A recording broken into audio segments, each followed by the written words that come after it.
கர்த்தரும் இரட்சகரும் வரப்போகிறதான ராஜாதி ராஜாவும் நியாயாதிபதியுமாய் இருக்கிற ஆண்டவர் இயேசு கிறிஸ்துவின் ஈடு இணையற்ற பரிசுத்தமுள்ள மேலான நாமத்திற்கு என்றென்றைக்கும் உள்ள சதா காலங்களிலும் மகிமை உண்டாவதாக ஆமென். கிறிஸ்துவுக்குள் மிகவும் அன்பான சகோதர சகோதரிகளே, தெய்வ பிள்ளைகளே, பரிசுத்தவான்களே, உங்கள் அனைவருக்கும் விலையேறப்பெற்ற ஆண்டவர் இயேசு கிறிஸ்துவின் ஈடு இணையற்ற பரிசுத்தமுள்ள மேலான நாமத்தினாலே அன்பான வாழ்த்துக்களை இந்த kingdom of Christ earth mission trust என்கிற உலகளாவிய ஒரே இந்திய சிறுபான்மை கிறிஸ்தவ மத ஸ்தாபனத்தின் சார்பாக, கிறிஸ்துவின் அரசாங்கத்தின் சார்பாக, மெய்யான கிறிஸ்தவ தேசத்தின் சார்பாக அன்போடு கூட தெரிவித்துக் கொள்கிறேன். கர்த்தர் தாமே உங்கள் ஒவ்வொருவரையும் ஆசீர்வதிப்பாராக. ஆமேன். அன்பான தேவ பிள்ளைகளை, இன்றைக்கு 31/5/2026 ஞாயிற்றுக்கிழமை மதியம் சரியா 2:40 அன்பான தெய்வ பிள்ளைகளை, இன்றைக்கும் பரிசுத்த ஆவியானுடைய ஏவுதலினாலே ஒரு சில காரியங்களை இந்த காணொலியின் மூலமாக உங்களுக்கு முன்பாக கொண்டு வர நான் விரும்புகிறேன். என்னவென்றால், கடந்த இந்த மாதத்தில் ஒரு 2 கல்யாண வீட்டில் என்ன வீடியோ எடுக்க கூப்பிட்டு காசு கொடுத்தாங்க. சரிங்களா? ஒரு கல்யாண வீட்டில் 2000 ரூபா கொடுத்தாங்க, ஒரு கல்யாண வீட்டில் 1500 ரூபா கொடுத்தாங்க. இதெல்லாம் நான் வீடியோவாக பதிவு பண்ணி இதெல்லாம் நான் ஷேர் பண்ணியிருக்கேன், அப்லோட் பண்ணி வச்சுருக்கேன் சேனலில். சரிங்களா? அன்பான தெய்வ பிள்ளைகளை, இதை பார்த்ததும் எனக்கு ரெகுலராக 1000 ரூபா கொடுத்துட்டு இருந்த ஒருத்தங்க நிப்பாட்டிட்டாங்க. அவருக்கு தான் வருமானம் வருது, 3700 ரூபா அந்த மாதம் வந்திருக்கு, நம்ம ஏன் கொடுக்கணும் அப்படின்னு சொல்லி நிப்பாட்டிட்டாங்க. சரிங்களா? அன்றைக்கி 31ஆம் தேதி. இதுவரை அந்த 1000 ரூபா எனக்கு வரல, அதை பற்றி பேசவும் இல்லை, நானும் கேட்கவும் இல்லை. சரிங்களா? நான் கேட்ட அவங்க கொடுக்கல, அவங்களா தான் கொடுத்தாங்க.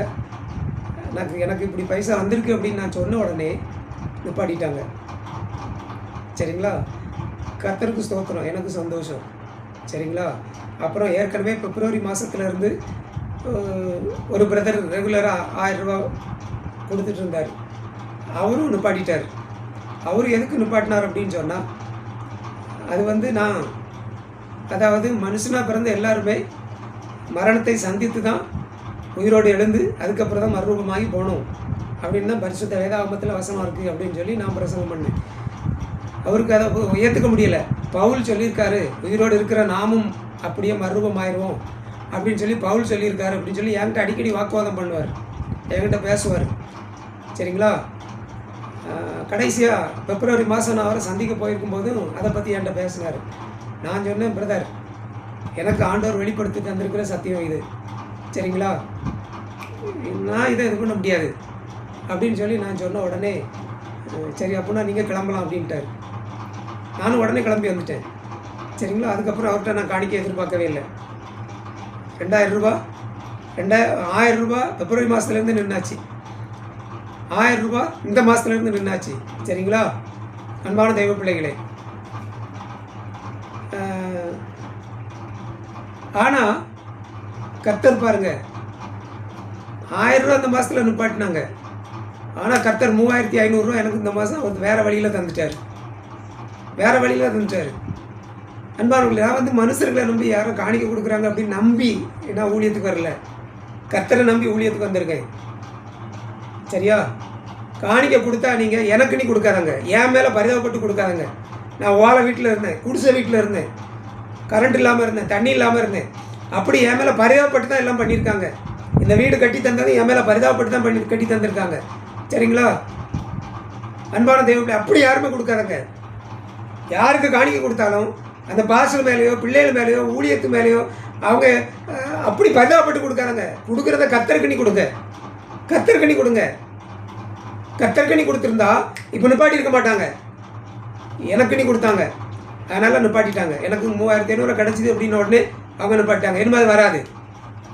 இனி நான் அவங்கக்கிட்ட அதை வாங்கவும் மாட்டேன். சரிங்களா? இனி நான் வாங்க மாட்டேன். என் கையில் தந்தாலும் வாங்க மாட்டேன். ஐயா, ட்ரஸ்ட் அக்கௌண்ட் இருக்குது, ட்ரஸ்ட் அக்கௌண்ட்டில் போடுங்க. நீங்கள் எனக்கு காணிக்க கொடுக்கறதா இருந்தால் ட்ரஸ்ட் அக்கௌண்ட்டுக்கு போடுங்க. அப்படி தான் சொல்லுவேன். இனி கை நீட்டி வாங்கவே மாட்டேன். இது சத்தியம். அன்பானவர்களே, ஒரு 3 வீட்டுக்கு மட்டும் போய்கிட்டு இருக்கேன். அதுவும் எனக்கு போகிறது விருப்பம் இல்லை. அது மட்டும் போயிட்டு ஜோம் பண்ணி வாங்கிட்டு வந்துட்டு இருப்பேன். அன்பான தெய்வ பிள்ளைகளே, சரிங்களா? அதாவது இந்த இடம் இன்னைக்கு தான் இப்படி இருக்குது. 2012 நான் வாங்கும்போது வெறும் வனாந்தரம், ஆமாம், காடு. இன்றைக்கும் அதிலேருந்து கொஞ்சம் மாறி இருக்குது, அவ்வளோதான்.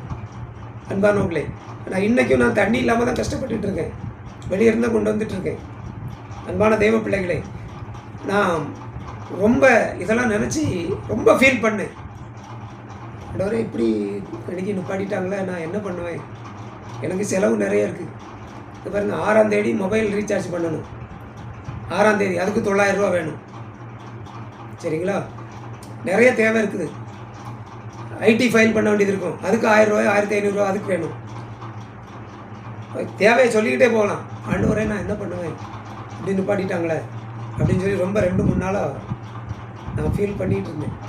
இப்போ நான் ரொம்ப ஃபீல் பண்ணிகிட்டு இருந்தேன். ஆவியானவர் என்னோட பேசினார், அதனால தான் நான் பதிவு பண்ணுறேன்.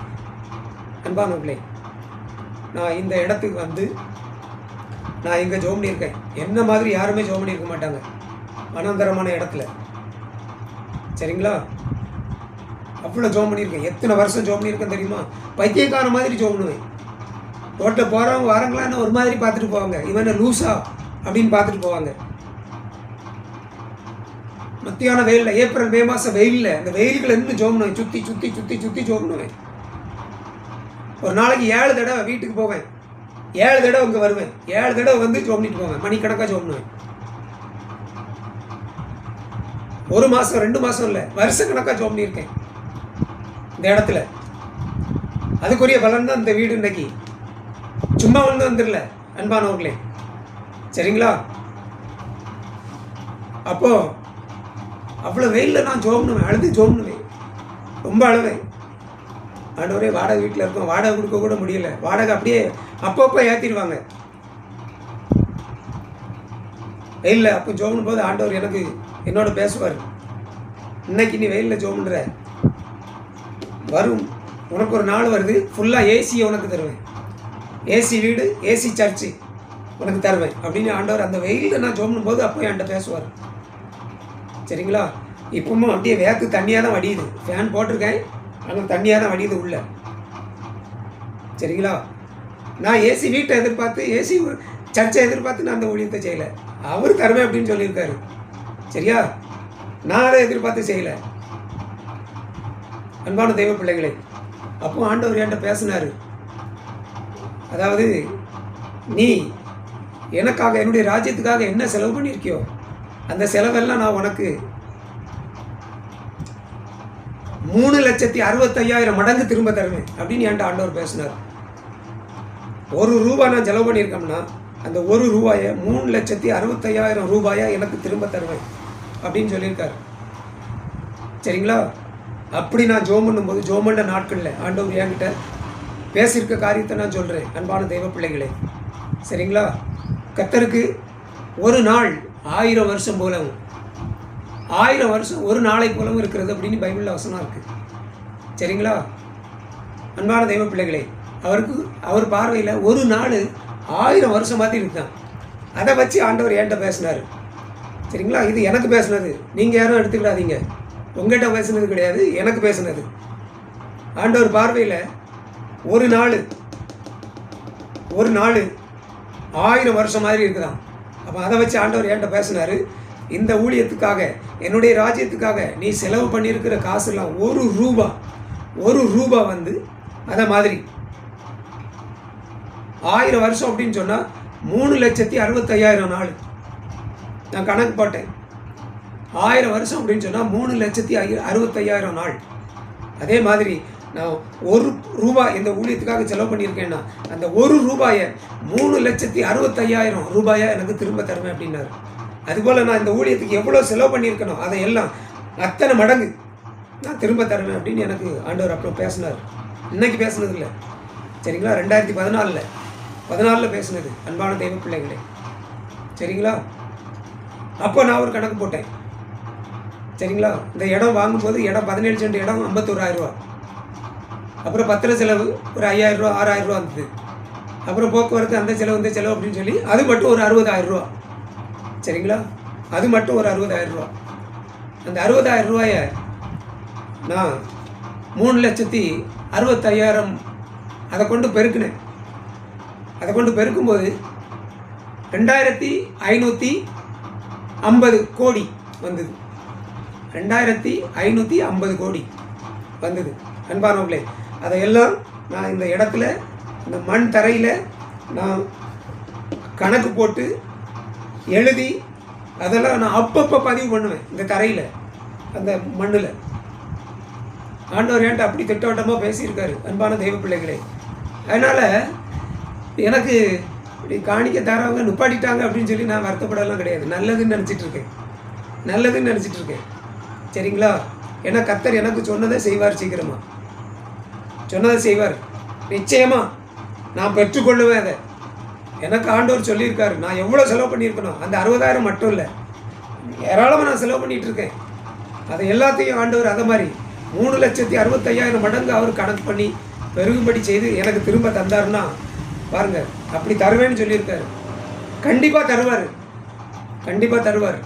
அன்பான தெய்வ பிள்ளைகளை, அதனால் நான் அந்த பிரதர் நிப்பாட்டிட்டாரு, இந்த பிரதர் நிப்பாட்டிட்டாரு, கொடுக்குறவங்க நிப்பாட்டிட்டாங்க, அதை பற்றிலாம் நான் கவலைப்பட போகிறதே கிடையாது, கவலைப்பட போகிறதே கிடையாது. ஏன்னா நான் இவங்க கொடுக்குறத நம்பி இந்த ஊழியத்துக்கு வரல, கர்த்தர் சொன்னதை நம்பி வந்திருக்கேன். கர்த்தர் தருவார், நிச்சயமாக எனக்கு தருவார். நான் அதை பெற்றுக்கொள்ளுவேன். பெற்றுக்கொண்டு அதை கிறிஸ்துவின் ராஜ்யத்துக்காக செலவு பண்ணுவேன். அன்பான தெய்வ பிள்ளைகளே, அதில் எந்த சந்தேகமும் கிடையாது. நான் இப்போ கடந்த ஒரு வாரமாக ரொம்ப அப்படியே மனசில் பாதிக்கப்பட்டு கிடந்தேன். ஆண்டவர் என்கிட்ட மறுபடியும் அதை நினைவுபடுத்தினார். இப்போ உனக்கு நான் சொல்லியிருக்கேன்ல, அதை நிச்சயமாக செய்வேன் அப்படின்னு ஆண்டவர் என்கிட்ட பேசினார். அன்பான தெய்வ பிள்ளைகளே, சரிங்களா? அதற்கான காரியங்கள் எல்லாம் நான் செய்யணும்னு சொல்லி தான் அதெல்லாம் பண்ணிகிட்ருக்கேன். நிச்சயமாக எல்லாம் கரெக்டான உடனே அது கரெக்டாக கர்த்தர் செய்வார். அன்பான தெய்வ பிள்ளைகளே, சரிங்களா? இதை ஆவியானவருடைய ஏவுதல்னால நான் பேசுகிறேன், பதிவு பண்ணுறேன். அன்பான தெய்வ பிள்ளைகளே, அந்த வேதனை, அந்த வருத்தம் எல்லாம் எங்கேயோ போயிட்டு கர்த்தர் எனக்கு நினைவுபடுத்தினார். 2014 ஒன்றை நான் பேசணும்ல, அதை கண்டிப்பாக நான் செய்வேன், கண்டிப்பாக நான் செய்வேன். நீ பயப்படாத. உனக்கு யாரும் காணிக்க கொடுக்கல, காணிக்க கொடுத்தவங்க நிப்பாட்டிட்டாங்க அப்படின்னு நீ கவலைப்படாத, நீ கவலைப்படாத. அது வராமல் இருக்கிறது நல்லது, அது கொடுக்காமல் இருக்கிறது நல்லது அப்படின்னு சொல்லி ஆண்டவர் என்கிட்ட பேசினார். அன்பான தெய்வ பிள்ளைகளே, சரிங்களா? நிச்சயமாக தருவார். அவர் தந்தாலும் சரி, அவர் தராவிட்டாலும் சரி, சரியா?